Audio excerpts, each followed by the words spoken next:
Hello, happy people, and welcome back to another episode of 65 and Counting.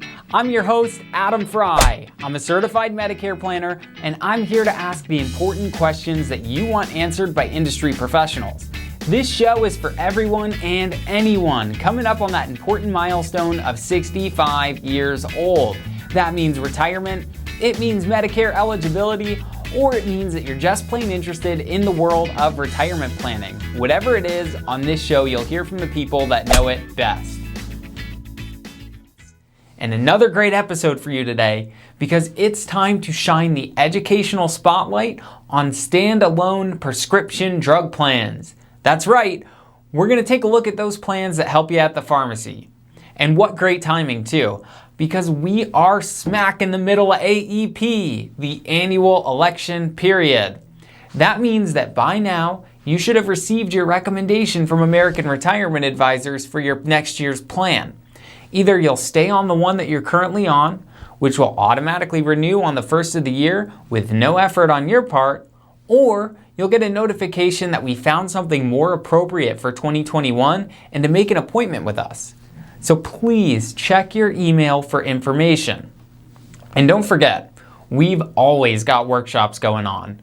Whether they're online or in person, we bring Medicare information to life in these free online educational workshops.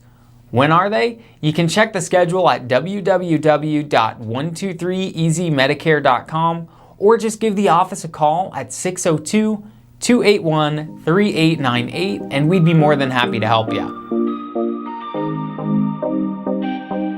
Let's get down to it.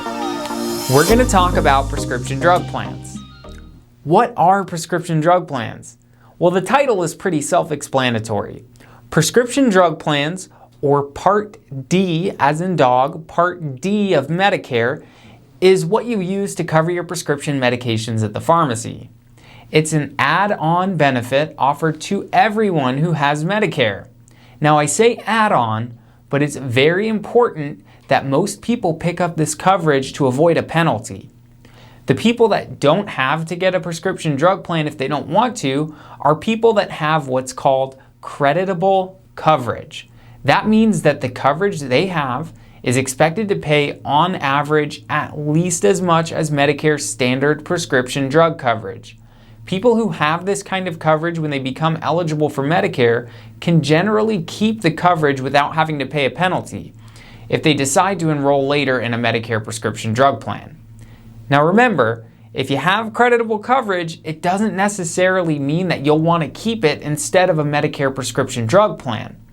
We've spoken about the stay or go analysis that the certified Medicare planners over at American Retirement Advisors do for people to help make an accurate comparison between their current plan and what Medicare has to offer.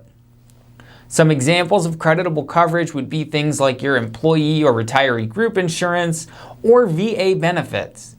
Now, it's possible that it may be more appropriate for you to stay on a plan like that, and that's why we have that stay or go analysis, so you can be sure.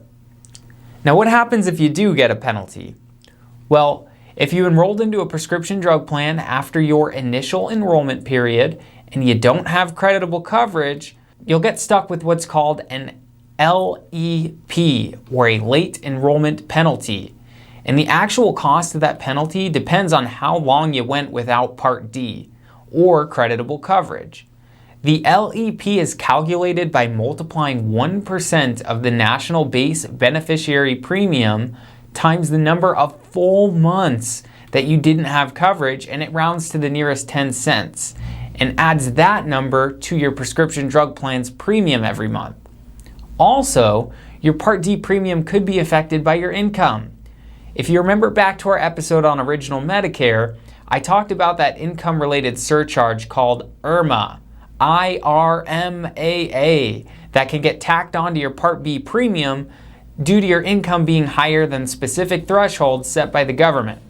That applies to your prescription drug plan premium as well. To find out if you're going to be subject to an IRMAA surcharge or a Part D surcharge, get with a certified Medicare planner and they'll help you. Now that's enough talk about penalties and surcharges. Let's take a look at some other prescription drug plan facts. How do you get one? There's a couple different ways to include Part D into your Medicare package. The first way is with a standalone prescription drug plan. These are commonly referred to as PDPs, and they add drug coverage to your original Medicare.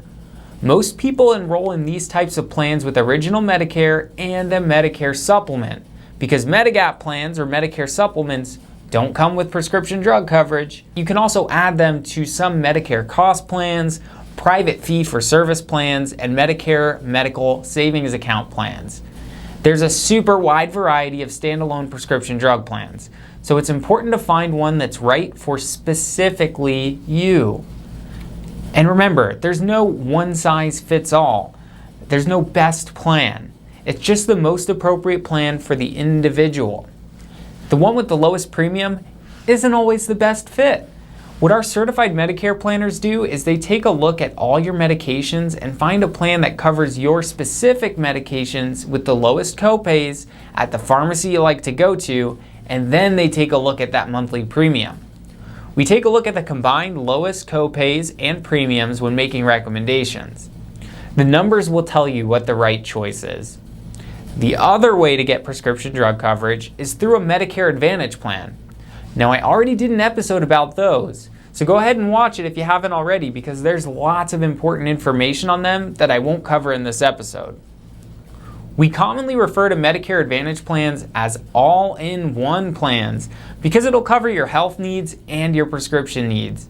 These types of plans are called Medicare Advantage prescription drug plans, or MAPDs, and they are very common. Not all Medicare Advantage plans include prescription drug coverage, but many of them do. Now remember, you'll still need to have your Medicare Part A and Part B for those MAPDs. Now, I'm going to break down how these plans work. Prescription drug plans work through what's called stages of coverage. It's important to know that the level of coverage you have under your plan may change throughout the year, and it depends on what stage of coverage you are currently in. So let's get into it. Your first stage of coverage, it's called the deductible. Now before we get into that, please note that many plans have a low or $0 cost for Tier 1 and Tier 2 drugs, and we're going to get into what that means in just a minute. These tiers are not subject to the deductible, and it occurs at the beginning of your coverage. It's technically the stage where you'll be paying for your drugs in full at the full retail cost. But most plans will begin coverage on generic drugs during this stage, which means that you'll get some drug coverage most of the time. More expensive and brand name drugs won't be covered during the deductible phase for the most part. And once the deductible is met, you move into the second stage, called the initial coverage stage. Some plans don't have a yearly deductible, and under these plans, you'd start coverage in this second stage. For plans that do require a deductible, drug coverages will start in the initial coverage stage. In this stage, you'll either pay a copay or a coinsurance when you have a prescription filled. Like we've discussed, a copay is a set dollar amount you'll pay in exchange for your medication, and coinsurance is a percentage of the cost that you'll share with your carrier. This stage lasts until you and your plan reach $4,020 of spending on medication for the year 2020. That amount is set by the government, and it's subject to change annually, so that's why I say 2020. When that happens, you move into the third stage, the coverage gap. The coverage gap is also what most people call the dreaded donut hole. It occurs after you reach the spending limit in the initial coverage stage. So during this gap, you are usually responsible for paying a higher portion of your medication's cost. There's a limit to these costs, which is also subject to change. In 2020, that number is $6,350 on things like your co-payments and coinsurance, and include your annual deductible, but it does not include your monthly premiums. After you reach this number of money spent on your prescriptions, you're out of the coverage gap. So in short, the coverage gap, you're in the coverage gap or the donut hole from $4,020 in spending until you reach that $6,350 limit. Then you move into the final stage. The fourth and final stage is called catastrophic coverage.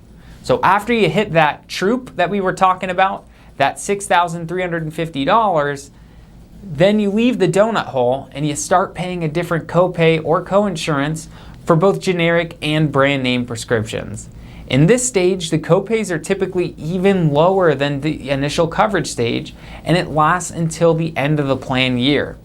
During this stage, you'll pay whichever is greater of 5% of the cost for each of your drugs, or $3.60 for generics, or $8.90 and $8.95 for brand name drugs. It's important to remember that not everyone is going to end up experiencing all of these stages. In fact, most people won't even make it to stage 2 because they most likely take inexpensive medications that keep them far away from their deductible and even farther away from that coverage gap. That's a good thing.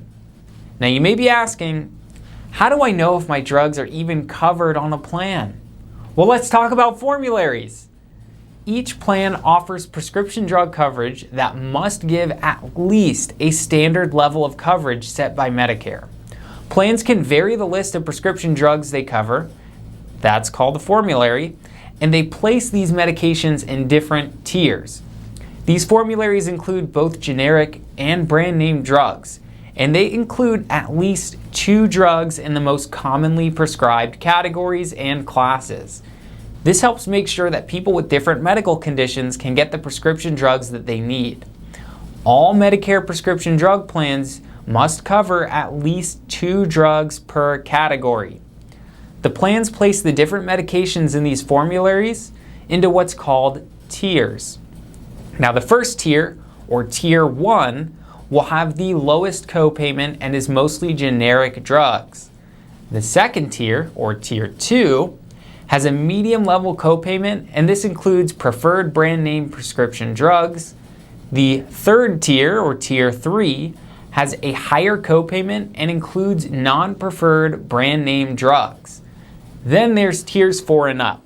They're commonly referred to as specialty tiers, and they have the highest copayment and include very high cost prescriptions. In some cases, if your drug is in a specialty tier and your prescriber thinks that you need that drug instead of a similar drug on a lower tier, you can file an exception and ask your plan for a lower copayment.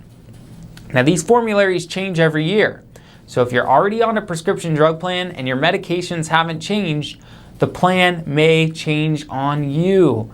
Every year, our certified Medicare planners study these changes in formularies, premiums, and copayments to make sure that all their clients are on the most appropriate plan for the following year.